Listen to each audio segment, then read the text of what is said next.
पहलगाम में हुए हालिया टेररिस्ट अटैक के बाद इंडिया ने सिर्फ सीमा पर नहीं बल्कि सोशल मीडिया पर भी जवाबी एक्शन लिया है। जी हां, भारत सरकार ने कई पॉपुलर पाकिस्तानी सेलिब्रिटीज के इंस्टाग्राम अकाउंट को इंडिया में रिस्ट्रिक्ट करवा दिया है। अब जब भारतीय यूजर हानिया आमिर और मायरा खान जैसे पाकिस्तानी स्टार के इंस्टा प्रोफाइल खोलने की कोशिश करते हैं तो उन्हें सिर्फ एक मैसेज दिखता है, this account is not available in India. यानी ये एक साफ साफ ऑफिशियल बैन है जो भारत की ओर से लगाया गया। हालांकि कुछ पाकिस्तानी कलाकार जैसे फवाद खान, मावरा हुसैन, सिंगर अतीफ असलम और राहत फतेह अली खान के इंस्टाग्राम अकाउंट्स अभी भी इंडिया में विजिबल हैं। इसके अलावा पसूरी क्रिएटर्स अली सेठी और शेख गिल के प्रोफाइल्स भी फिलहाल एक्सेसिबल है। लेकिन जिस तरह से कुछ सिलेक्टेड अकाउंट्स को ब्लॉक किया गया है, ये साफ इशारा है कि आने वाले समय में सरकार और भी बड़े कदम उठा सकती है। ये मूव भारत की साइबर पॉलिसी और नेशनल सिक्योरिटी प्रायोरिटीज का हिस्सा है, जहां अब डिजिटल प्लेटफॉर्म्स पर भी देश की भावनाओं और सुरक्षा को सबसे ऊपर रखा जा रहा है। कह सकते हैं कि अब सोशल मीडिया सिर्फ एक प्लेटफॉर्म नहीं बल्कि एक नया बैटलफील्ड बन चुका है, जहां पोस्ट और प्रोफाइल से भी जवाब दिया जा रहा है। आपकी क्या रिव्यूज ऐसे लेके हमें कमेंट सेक्शन में जरूर बताइएगा और ऐसे ही अपडेट्स के लिए जुड़े रहिए ग्लैम पल्स के साथ। पहलगाम में हुए हालिया टेररिस्ट अटैक के बाद इंडिया ने सिर्फ सीमा पर नहीं बल्कि सोशल मीडिया पर भी जवाबी एक्शन लिया है। जी हां, भारत सरकार ने कई पॉपुलर पाकिस्तानी सेलिब्रिटीज के इंस्टाग्राम अकाउंट को इंडिया में रिस्ट्रिक्ट करवा दिया है। अब जब भारतीय यूजर हानिया आमिर और मायरा खान जैसे पाकिस्तानी स्टार के इंस्टा प्रोफाइल खोलने की कोशिश करते हैं तो उन्हें सिर्फ एक मैसेज दिखता है, this account is not available in India. यानी ये एक साफ साफ ऑफिशियल बैन है जो भारत की ओर से लगाया गया।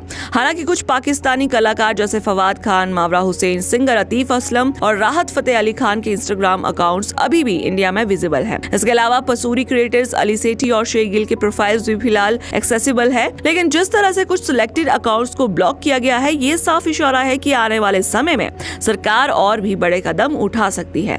ये मूव भारत की साइबर पॉलिसी और नेशनल सिक्योरिटी प्रायोरिटीज का हिस्सा है, जहां अब डिजिटल प्लेटफॉर्म्स पर भी देश की भावनाओं और सुरक्षा को सबसे ऊपर रखा जा रहा है। कह सकते हैं कि अब सोशल मीडिया सिर्फ एक प्लेटफॉर्म नहीं बल्कि एक नया बैटलफील्ड बन चुका है, जहां पोस्ट और प्रोफाइल से भी जवाब दिया जा रहा है। आपकी क्या रिव्यूज ऐसे लेके हमें कमेंट सेक्शन में जरूर बताइएगा और ऐसे ही अपडेट्स के लिए जुड़े रहिए ग्लैम पल्स के साथ। पहलगाम में हुए हालिया टेररिस्ट अटैक के बाद इंडिया ने सिर्फ सीमा पर नहीं बल्कि सोशल मीडिया पर भी जवाबी एक्शन लिया है। जी हां, भारत सरकार ने कई पॉपुलर पाकिस्तानी सेलिब्रिटीज के इंस्टाग्राम अकाउंट को इंडिया में रिस्ट्रिक्ट करवा दिया है। अब जब भारतीय यूजर हानिया आमिर और मायरा खान जैसे पाकिस्तानी स्टार के इंस्टा प्रोफाइल खोलने की कोशिश करते हैं तो उन्हें सिर्फ एक मैसेज दिखता है, this account is not available in India. यानी ये एक साफ साफ ऑफिशियल बैन है जो भारत की ओर से लगाया गया।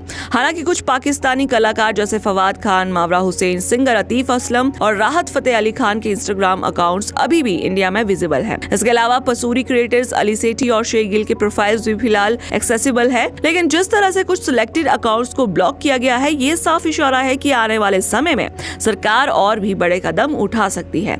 ये मूव भारत की साइबर पॉलिसी और नेशनल सिक्योरिटी प्रायोरिटीज का हिस्सा है, जहां अब डिजिटल प्लेटफॉर्म्स पर भी देश की भावनाओं और सुरक्षा को सबसे ऊपर रखा जा रहा है। कह सकते हैं कि अब सोशल मीडिया सिर्फ एक प्लेटफॉर्म नहीं बल्कि एक नया बैटलफील्ड बन चुका है, जहां पोस्ट और प्रोफाइल से भी जवाब दिया जा रहा है। आपकी क्या रिव्यूज ऐसे लेके हमें कमेंट सेक्शन में जरूर बताइएगा और ऐसे ही अपडेट्स के लिए जुड़े रहिए ग्लैम पल्स के साथ।